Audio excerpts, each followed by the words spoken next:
I never thought I'd be sitting here, staring at my phone, debating whether to block my former best friend's number. But life has a way of throwing curveballs when you least expect them, and sometimes the people you trust the most are the ones who hurt you the deepest. It all started back in high school. Zoe and I had been inseparable since freshman year. We were the classic dynamic duo. She was the extroverted firecracker, always ready with a witty comeback, while I was the more reserved, thoughtful type. Together, we balanced each other out perfectly.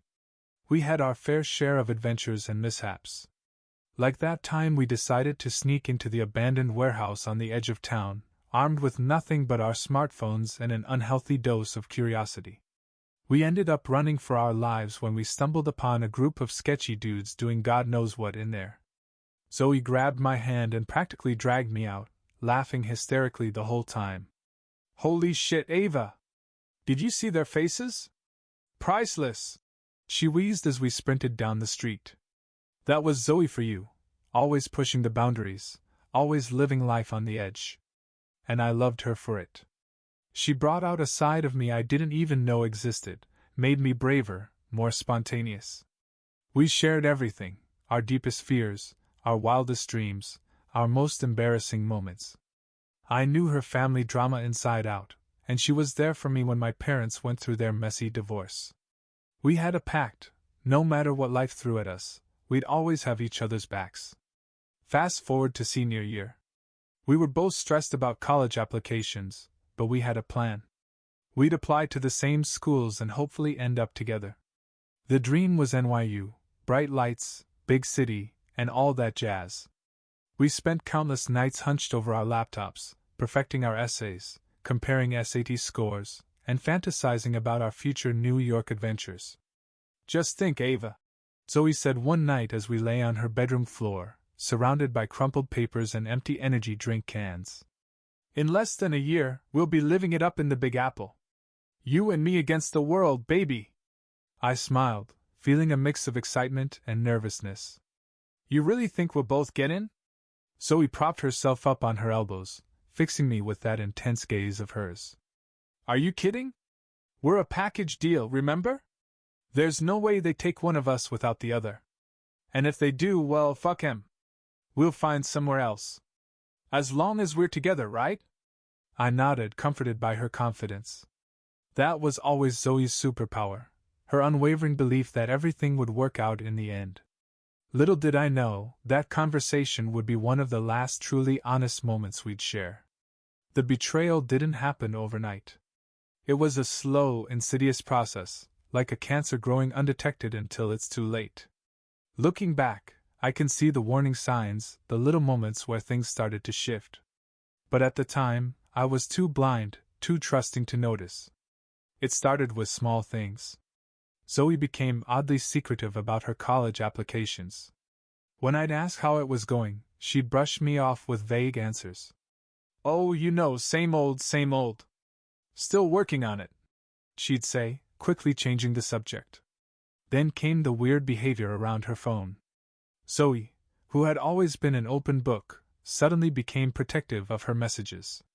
She'd angle her screen away when I was nearby, or abruptly end conversations when I walked into the room. I tried to brush it off, tell myself I was being paranoid. But the nagging feeling in my gut wouldn't go away. Something was off, and I couldn't shake the sense that our rock-solid friendship was starting to crack. The real bombshell dropped on a chilly December morning. I was in the school library, taking a study break and scrolling through Instagram, when I saw it. A post from NYU's official account, congratulating the early decision applicants who'd been accepted. My heart raced as I scanned the comments, looking for familiar names. And there it was. "Zoe Anderson, can't wait to join the NYU fam. #FutureViolet. I blinked, sure I was seeing things. But no, there it was in black and white. Zoe had applied early decision to NYU. Without telling me. Without even hinting at it. My mind was reeling. Early decision was binding. If you got in, you had to go. Which meant Zoe had made this massive, life-changing decision without so much as mentioning it to me. What happened to our pact? To being a package deal? I must have sat there for a good 10 minutes, just staring at my phone in disbelief. Then the hurt and anger started to set in. How could she do this? How could she throw away years of friendship, of plans, of promises, just like that? I stormed out of the library, my vision blurred with unshed tears. I needed answers, and I needed them now. As luck would have it, I ran into Zoe in the hallway. She was surrounded by a group of girls, all of them squealing and congratulating her. Our eyes met, and I saw a flicker of something, guilt? Fear? Cross her face. But it was quickly replaced by a bright, fake smile. Ava! Did you hear? I got into NYU. I just stared at her, unable to form words. How could she stand there, grinning like everything was fine, when she just shattered our entire future? Ava? Zoe's smile faltered. Are you okay? That's when I lost it. Am I okay? I spat, my voice trembling with rage. Are you fucking kidding me, Zoe? How long were you planning on keeping this from me? The hallway went silent. Zoe's friends backed away, sensing the storm that was about to erupt. Zoe reached for my arm, but I jerked away. Ava, I can explain dash. Explain what? I cut her off. Explain how you lied to me for months? How you went behind my back and applied early decision without even telling me? What happened to we're in this together? What happened to our fucking plans? Zoe's face crumpled. I'm sorry, I didn't know how to tell you. I was afraid you'd be mad dash. Mad? I laughed bitterly. Mad doesn't even begin to cover it, Zoe. I'm fucking devastated. I thought we were best friends. I thought I could trust you. By now, a small crowd had gathered, watching our meltdown with morbid fascination. But I was beyond caring. Years of friendship, of trust, of shared dreams, all of it was crumbling before my eyes. Ava, please, Zoe pleaded, tears streaming down her face. Can we talk about this somewhere private? But I was done talking. Done listening. Done believing in the lie that was our friendship. Without another word, I turned and walked away, leaving Zoe standing there, surrounded by the wreckage of our relationship. As I pushed through the school doors and into the cold December air, I felt something inside me break. The Ava who walked into school that morning, trusting, naive, full of hope for the future, was gone. In her place was someone harder, someone who'd learned the hard way that even the people closest to you can betray you. Little did I know, this was just the beginning of a saga that would change both our lives forever. The next few weeks were a blur of anger, hurt, and confusion. I avoided Zoe like the plague, ducking into empty classrooms when I saw her coming down the hallway and sitting as far away from her as possible in the classes we shared. She tried to reach out, constant texts, voicemails, even a handwritten letter slipped into my locker, but I ignored them all. I couldn't bear to hear her excuses or see the pain in her eyes, knowing it was nothing compared to the ache in my own chest. My other friends were caught in the crossfire, unsure of how to navigate the sudden rift between us. They tried to talk to me about it, but I'd shut down immediately. I don't want to discuss it, I'd say flatly, and they'd exchange worried glances but drop the subject. It was Tyler, my lab partner and low-key crush, who finally broke through my wall of silence. We were working on a chemistry experiment, and I was being even more withdrawn than usual. Okay, what gives? He said suddenly, putting down his beaker and fixing me with those intense green eyes of his. You've been walking around like a zombie for weeks. This isn't you, Ava. I opened my mouth to give my standard brush off, but something in his gaze stopped me. Maybe it was the genuine concern I saw there, or maybe I was just tired of carrying this weight alone. Whatever it was, I found myself spilling everything, the betrayal, the hurt, the overwhelming sense of loss. Tyler listened without interrupting, his brow furrowed in concentration. When I finally ran out of words, he was quiet for a moment before speaking. That's rough, man, he said softly. Like, seriously fucked up. But can I ask you something? I nodded, bracing myself. Have you actually talked to Zoe about this? Like, really talked, not just yelled at her in the hallway? I bristled. What's there to talk about? She made her choice. Tyler sighed. Look, I'm not defending what you did. It was a shitty move, no question. But you guys have been best friends forever. Don't you think you owe it to yourself, and to your friendship, to at least hear her out? I wanted to argue, to cling to my righteous anger. But a tiny part of me knew he had a point. As much as it hurt, as angry as I was, I couldn't just throw away years of friendship without at least trying to understand why. That night, after tossing and turning for hours, I finally picked up my phone and typed out a message to Zoe. We need to talk. Meet me at our spot tomorrow after school. Our spot was an old treehouse in the woods behind my house. We'd discovered it years ago, half-rotted and covered in graffiti, and spent a summer fixing it up. It had been our secret hideout, our refuge from the world. It seemed fitting that we should have this conversation there. The next day crawled by at a snail's pace. When the final bell rang, I made my way to the treehouse, my stomach in knots. Zoe was already there when I arrived, sitting cross-legged on the wooden floor, looking small and vulnerable. For a long moment, we just stared at each other, the air thick with unspoken words. Then, simultaneously, we both blurted out, "I'm sorry." We blinked, surprised, then let out awkward laughs. The tension eased slightly. "You go first," I said, settling down across from her. Zoe took a deep breath. "Ava, I fucked up. I know I did. I should have told you about applying early decision. I got scared." "Scared of what?" I asked, trying to keep the anger out of my voice. "Of losing you," she said quietly. "Of things changing between us. I knew how much you wanted us both to go to NYU, and I was afraid that if I got in and you didn't, or vice versa, it would mess everything up. So I thought if I just did it without telling you, and then got rejected, we could go on with our original plan and you'd never have to know." I stared at her, incredulous. "So your solution was to lie to me for months?" Zoe winced. "I know, it sounds stupid when you say it like that. I panicked. And then when I actually got in, I realized what a massive mistake I'd made. I was going to tell you, I swear. I just couldn't figure out how." I sat back, trying to process this. Part of me understood her fear. I'd had similar worries about what would happen if we ended up at different schools. But the larger part of me was still hurt and angry. "You should have trusted me," I said finally. "You should have trusted our friendship. We could have figured it out together." Tears welled up in Zoe's eyes. "I know. God, Ava, I'm so sorry. I've been beating myself up about this every day. I miss you so much. Please tell me how I can make this right." I wanted to forgive her. I wanted things to go back to the way they were. But I knew that was impossible. The trust between us had been shattered, and I wasn't sure if it could ever be fully repaired. "I don't know if you can," I said honestly. "I'm glad you explained, and I get why you did it.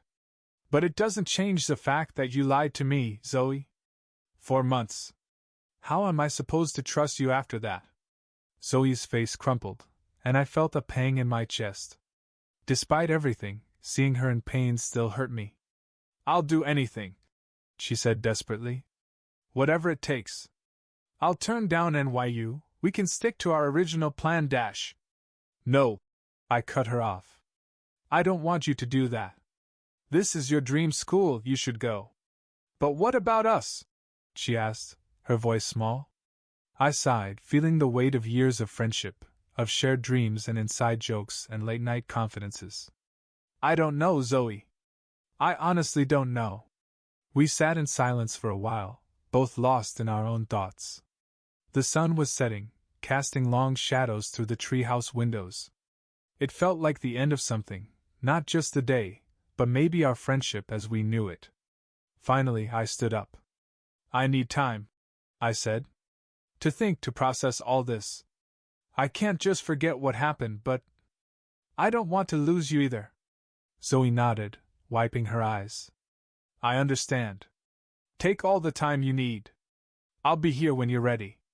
As I climbed down from the treehouse, I felt a mix of emotions I couldn't quite name.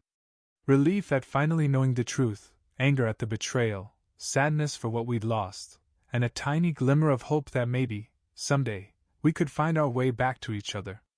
But for now, I had a lot of thinking to do. About trust, about forgiveness, and about what it really means to be someone's best friend.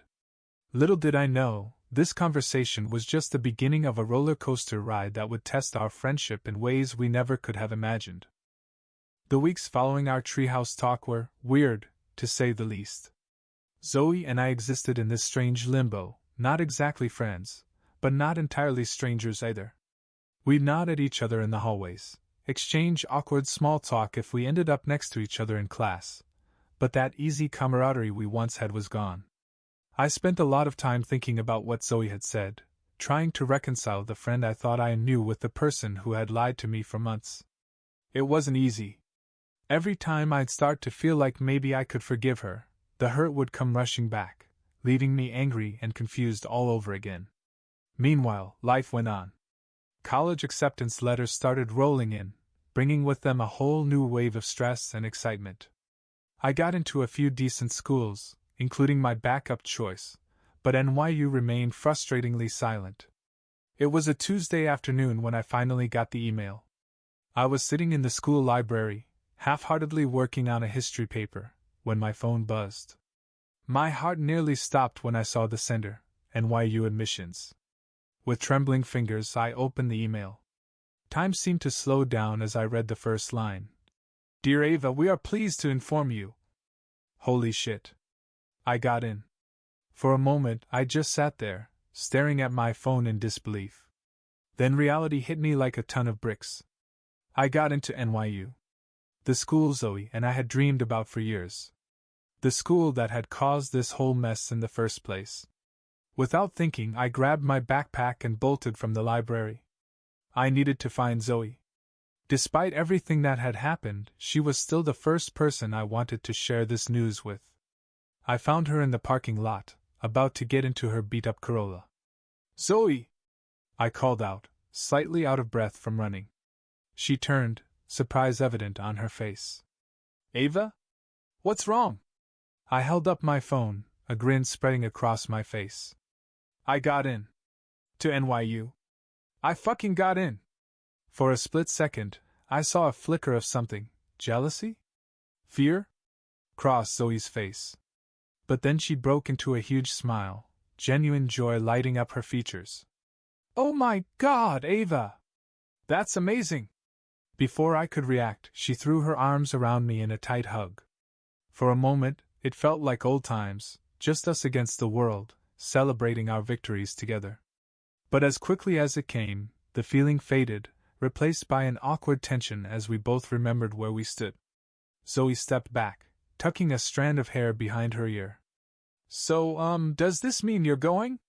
And just like that, reality came crashing back. I hadn't even thought about that part yet. Was I going? Did I want to go to the same school as Zoe after everything that had happened? I don't know, I admitted. I mean, it's always been the dream, but... Zoe nodded, understanding the unspoken words. But things are different now. We stood there in awkward silence for a moment, the weight of our broken friendship hanging between us. Finally, Zoe spoke up. Look, Ava. I know things are still weird between us.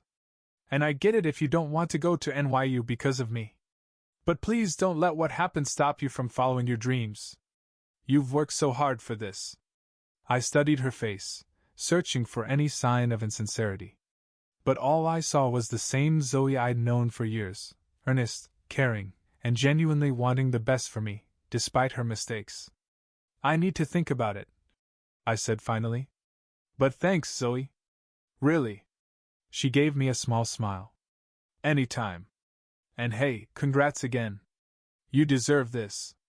As I walked away, my mind was spinning. Getting into NYU should have been the happiest moment of my life. Instead, I felt conflicted and unsure. Could Zoe and I coexist at the same school after everything that had happened? Did I even want to try? The next few days were a whirlwind of congratulations from friends and family, endless questions about my plans, and late-night conversations with my parents about finances and logistics. Through it all, the question of whether I should actually go to NYU loomed large. It was during one of these late-night talks that my mom dropped a bombshell of her own. "Honey," she said, a strange look on her face, "there's something I need to tell you about NYU." I felt a knot form in my stomach. "What about it?" She took a deep breath. "Your father and we made some calls. Pulled some strings. We might have influenced your admission." I stared at her, not comprehending. "What are you talking about?" "Your father's company does a lot of business with some people on the board," she explained, not meeting my eyes. "We asked them to put in a good word for you. To make sure you got in." The world seemed to tilt on its axis. "Are you saying I didn't actually earn my place? That I only got in because of Dad's connections?" My mom rushed to reassure me. No, sweetie. You absolutely earned it. Your grades, your extracurriculars, they were all amazing. We just gave you a little boost. To make sure." But I barely heard her. My mind was reeling. All this time, I'd been so angry at Zoe for her betrayal. And now, it turned out my own parents had gone behind my back to manipulate my future. "I can't believe this," I muttered, standing up abruptly. "I need some air." I grabbed my jacket and headed out, ignoring my mom's calls. The cool night air hit me as I started walking, no real destination in mind. My thoughts were a jumbled mess. How could my parents do this? Did I even deserve my spot at NYU? And what the hell was I supposed to do now? As I wandered the quiet streets of our neighborhood, a realization slowly dawned on me.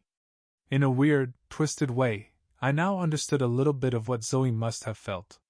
The pressure to succeed, the fear of disappointing the people you love, the temptation to take shortcuts to ensure the future you've always dreamed of. It didn't excuse what she did, or what my parents did. But it made me see things from a different perspective. We were all just fumbling our way through this transition, making mistakes and hurting each other in our attempts to secure our futures. I found myself at the park where Zoe and I used to hang out as kids. Sitting on a swing, gently rocking back and forth, I pulled out my phone and typed out a message. "Hey! Can we talk? For real this time. No more secrets, no more lies. Just us." Zoe's reply came almost instantly. "Absolutely. Name the time and place." As I sat there, staring up at the stars, I realized that this whole mess, Zoe's betrayal, my parents' manipulation, my own conflicted feelings, was far from over. But maybe, just maybe, there was a path forward. A way to navigate this new, complicated reality without losing ourselves or each other in the process. Little did I know, the conversation I was about to have with Zoe would set us on a course neither of us could have predicted, for better or for worse. We agreed to meet at the old diner on the edge of town, neutral territory, away from the prying eyes of our classmates, and the memories that seemed to lurk around every corner of our usual hangouts. As I pushed open the door, the bell jingling overhead, I spotted Zoe in a booth near the back, nervously fidgeting with a sugar packet. "Hey," I said, sliding into the seat across from her. "Hey," she echoed, offering a tentative smile. "Thanks for, wanting to talk." I nodded, suddenly unsure of where to start. The waitress came over, and we both ordered coffee, more for something to do with our hands than out of any real desire for caffeine. Once she left, I took a deep breath. "So, I found out something pretty messed up last night." Zoe's eyebrows shot up. "Oh?" I launched into the story of what my parents had done, the words tumbling out in a rush. As I spoke, I watched Zoe's expression change from surprise to understanding to something that looked a lot like relief. When I finished, she was quiet for a moment, stirring her coffee absently. "Wow," she said finally. "That's a lot to process. Tell me about it," I muttered. "How are you feeling about it?" she asked carefully. I let out a bitter laugh. "Honestly? I don't even know." Angry, confused, betrayed again. "But also, I don't know, maybe a little relieved?" Zoe tilted her head, questioning. It's just, finding this out, it made me realize that maybe I've been a bit naive about how the world works, I mean. I've always thought if you work hard enough, play by the rules, everything will work out. But that's not always true, is it? Zoe shook her head slowly. No, it's not. God, Ava, you have no idea how many times I wanted to tell you that. You've always been so good, you know? So sure that everything would work out if we just did things the right way. I didn't want to be the one to burst that bubble. I felt a pang in my chest. Is that why you didn't tell me about applying early decision? Because you thought I wouldn't understand? She nodded, looking ashamed. Partly, yeah. I knew how much you believed in our plan, in doing things together. I was afraid you'd think I was giving up on us. And I guess I was afraid you'd judge me for wanting to hedge my bets, you know. For the first time, I really looked at Zoe, not the idealized version of her I'd held in my head for years, or the betrayer I'd painted her as in recent months, but the real her. A girl just as scared and confused about the future as I was, trying to navigate a world that didn't always make sense. I get it, I said softly. I mean, I'm still hurt that you lied. But I think I understand a little better now why you did it. Zoe's eyes welled up with tears. I'm so sorry, Ava. For everything. I never meant to hurt you. You're my best friend, and I screwed everything up. Without thinking, I reached across the table and took her hand. Hey, it's okay. Well, it's not okay, but we're gonna figure this out, alright? She squeezed my hand, a watery smile on her face. Yeah? Yeah. I nodded, feeling more certain than I had in months. Look, we've both made mistakes. We've both hurt each other. But maybe we can use this as a chance to start over? Be honest with each other, for real this time? Zoe nodded eagerly. I'd like that. A lot. We spent the next few hours talking, really talking, for the first time in what felt like forever. We hashed out our fears about college, our insecurities about the future, the pressure we felt from our parents and peers. It wasn't always easy or comfortable, but it felt necessary. Like we were finally clearing the air that had become so polluted between us. As the sky outside darkened and the diner started to fill up with the dinner crowd, we realized how long we'd been there. Shit, I should probably head home, I said, glancing at my phone. My parents are probably freaking out. Zoe nodded, looking a bit reluctant. Yeah, same. But can we do this again? Soon? I smiled, feeling a warmth in my chest that I hadn't felt in a long time. Definitely. How about tomorrow? We can go for a drive, maybe hit up that lookout point we used to love. Sounds perfect. Zoe grinned. As we walked out to the parking lot, there was an awkward moment where we both hesitated, unsure of how to say goodbye. Then Zoe stepped forward and pulled me into a hug.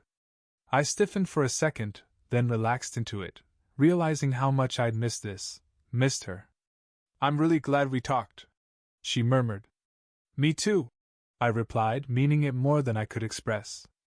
As I drove home, I felt lighter than I had in months. Things weren't perfect, far from it.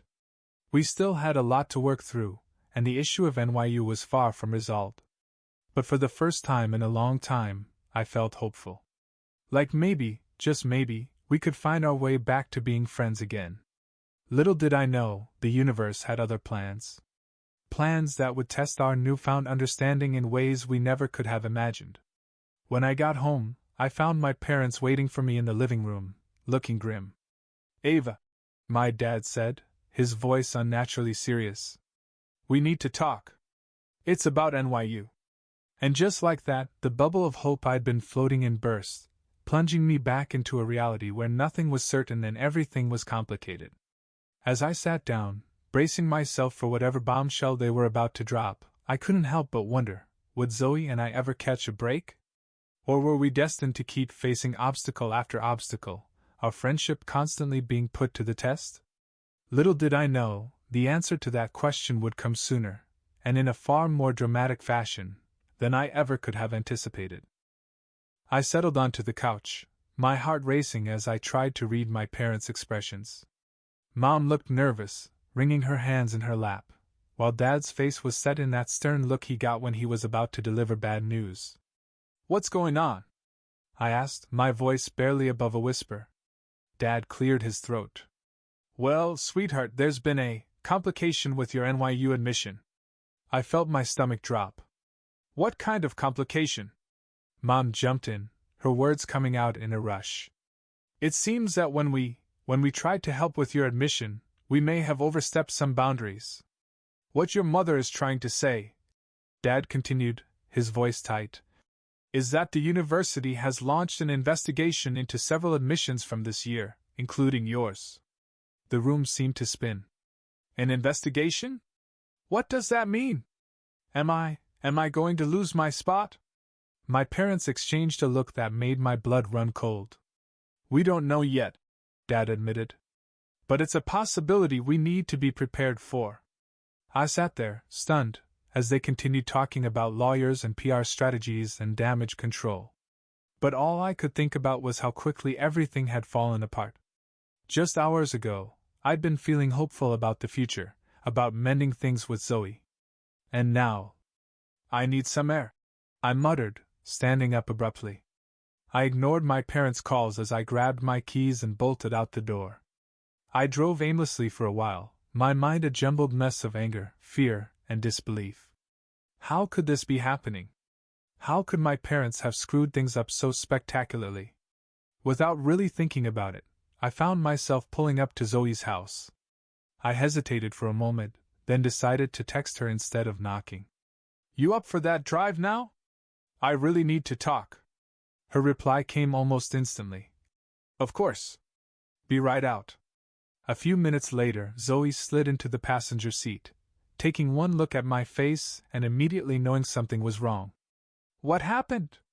As we drove to our old lookout spot, I filled her in on the latest development. Zoe listened in shocked silence, her eyes wide. "Holy shit, Ava," she breathed when I finished. "That's fuck, I don't even know what to say." We pulled up to the lookout, the lights of our town twinkling below us. For a while, we just sat there in silence, the weight of everything pressing down on us. Finally, Zoe spoke up. "So, what are you going to do?" I let out a bitter laugh. "I have no fucking clue. I mean, even if by some miracle I don't lose my spot, how can I go there now? Knowing that I didn't really earn it, that I'm only there because my parents tried to cheat the system?" Zoe was quiet for a moment, then turned to face me. "Okay, I'm going to say something, and I need you to really hear me, alright?" I nodded, curious. "You did earn your spot, Ava. Your grades, your extracurriculars, all the hard work you've put in over the years, that's what got you into NYU. What your parents did, it was wrong, yeah? But it doesn't negate everything you've accomplished." I felt tears prick at my eyes. "But Dash." "No buts," Zoe cut me off. "Look, I know I'm probably the last person who should be giving advice about honesty and doing the right thing. But I also know you, Ava. Better than anyone. And I know that you deserve to be at NYU, regardless of what your parents did." I looked at her, really looked at her, and saw nothing but sincerity in her eyes. And suddenly, I was hit with a wave of gratitude so strong it almost took my breath away. Despite everything we'd been through, all the hurt and betrayal, Zoe was still here, still supporting me. "Thanks," I whispered, wiping at my eyes. I really needed to hear that." Zoe reached over and squeezed my hand. "That's what friends are for, right?" We sat there for a while longer, talking through options and scenarios. As the night wore on, I felt some of the panic start to subside, replaced by a steely determination. Whatever happened with NYU, I realized I'd face it head-on. And I wouldn't be facing it alone. As we drove back into town, Zoe turned to me with a mischievous glint in her eye. "Hey, you know what we need right now?" "What's that?" "A classic Zoe and Ava adventure. Something to take our minds off all this heavy shit." I couldn't help but smile. "What did you have in mind? Remember that abandoned amusement park outside of town? The one we always talked about exploring but never had the guts to actually do." I felt a flutter of excitement mixed with apprehension. You can't be serious. Zoe's grin widened. Oh, I'm dead serious. What do you say? One last hurrah before real life comes crashing down on us? I hesitated for a moment, weighing the risks. But then I thought about everything that had happened, everything that was still to come, and made a decision. You know what? Fuck it. Let's do it. Zoe let out a whoop of excitement, and for the first time in what felt like forever, I laughed, really laughed. As we drove towards the outskirts of town, the streetlights blurring past us, I felt a sense of exhilaration I hadn't experienced in months. Little did we know, our impromptu adventure was about to take a turn neither of us could have anticipated, one that would test our newfound understanding in ways we never imagined, and ultimately change the course of our lives forever. As we approached the rusted gates of the abandoned park, the moon casting eerie shadows across the overgrown landscape, I couldn't shake the feeling that we were standing on the precipice of something big. Something that would either make or break us. I glanced at Zoe, her face a mix of excitement and nervousness, and made a silent promise to myself. Whatever happened next, whatever challenges we faced, I wouldn't let anything come between us again. We'd face it together, just like we always had. Little did I know how soon that promise would be put to the test. The abandoned amusement park loomed before us, a twisted metal skeleton against the night sky. Rusted roller coaster tracks reached towards the stars like gnarled fingers, and the once cheerful carousel horses now stood frozen in eternal, eerie grins. Well, this isn't creepy at all, I muttered, trying to mask my nervousness with sarcasm. Zoe grinned, her face illuminated by the beam of her flashlight. Oh, come on, where's your sense of adventure? We made our way through a gap in the chain-link fence, the metal groaning in protest as we squeezed through. The crunch of dead leaves and gravel under our feet seemed unnaturally loud in the stillness of the night. As we ventured deeper into the park, I felt a strange mix of exhilaration and unease. It was like we'd stepped into another world, a forgotten, decaying version of the happy place this once was. Faded posters for long-gone attractions fluttered in the breeze, and the distant creaking of metal on metal sent shivers down my spine. Check this out, Zoe called, shining her light on a dilapidated building. The sign above the door read, House of Mirrors, in peeling paint.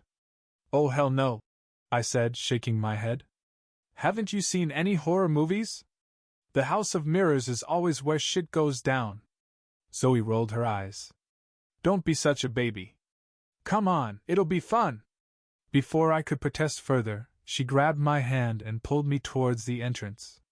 The door creaked open with surprising ease, and we stepped into a world of fractured reflections. Inside, it was like a funhouse gone wrong. Broken mirrors lined the walls, our distorted images multiplied and fragmented in the dim light of our flashlights. We moved slowly, careful not to step on shards of glass that littered the floor. Okay, I'll admit it, Zoe said, her voice echoing slightly. This is pretty creepy. I was about to agree when something caught my eye, a flash of movement in one of the mirrors that didn't match our own. I froze, my heart pounding. Zoe, I whispered, I think there's someone else in here. She turned, her face pale in the flashlight beam. What? No way, you're just freaking yourself out. But then we both heard it, the unmistakable sound of footsteps, coming from somewhere deeper in the maze of mirrors. Shit, Zoe hissed. We need to get out of here. We turned to leave, but in our panic, we'd lost track of which way we'd come. Every turn led to another corridor of broken reflections, each path looking identical to the last. The footsteps were getting closer, and I could hear my own ragged breathing echoing off the walls.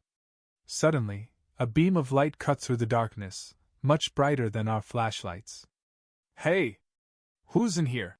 A gruff voice called out. Run! Zoe yelled, grabbing my hand. We took off, our feet crunching on broken glass as we desperately searched for an exit. We rounded a corner and I saw it, a sliver of moonlight peeking through a door. We burst through it, emerging into the cool night air, gasping for breath. But our relief was short-lived. As we ran towards the park entrance, the beam of light found us again. Stop right there! The voice commanded. We ran faster, our lungs burning, adrenaline coursing through our veins. We were almost at the fence when I heard Zoe cry out. I turned to see her sprawled on the ground, her foot caught in a tangle of old cables. "Go!" she yelled, waving me on. "I'll be right behind you." For a split second, I hesitated. Every instinct told me to run, to save myself. But then I remembered my silent promise from earlier. We were in this together. I ran back to Zoe, my hands shaking as I tried to free her foot. The beam of light was getting closer, and I could hear heavy footsteps approaching. Come on, I muttered, finally managing to untangle the cables. I helped Zoe to her feet, but as she put weight on her ankle, she winced in pain. "I think it's sprained," she gasped. The footsteps were almost upon us now. I made a split-second decision, wrapping Zoe's arm around my shoulder and half carrying her towards the fence. We were slower now, and I could feel the presence behind us getting closer. Just as we reached the gap in the fence, a hand grabbed my shoulder, spinning me around. I found myself face to face with a middle-aged man in a security uniform, his flashlight beam blinding me. Well, he said, his voice a mix of anger and triumph. "What do we have here?" As he reached for his radio, presumably to call the police, I felt a surge of desperation. This couldn't be how it ended, not after everything we'd been through. In that moment, I did something I never thought I was capable of. I lashed out, shoving the security guard with all my might.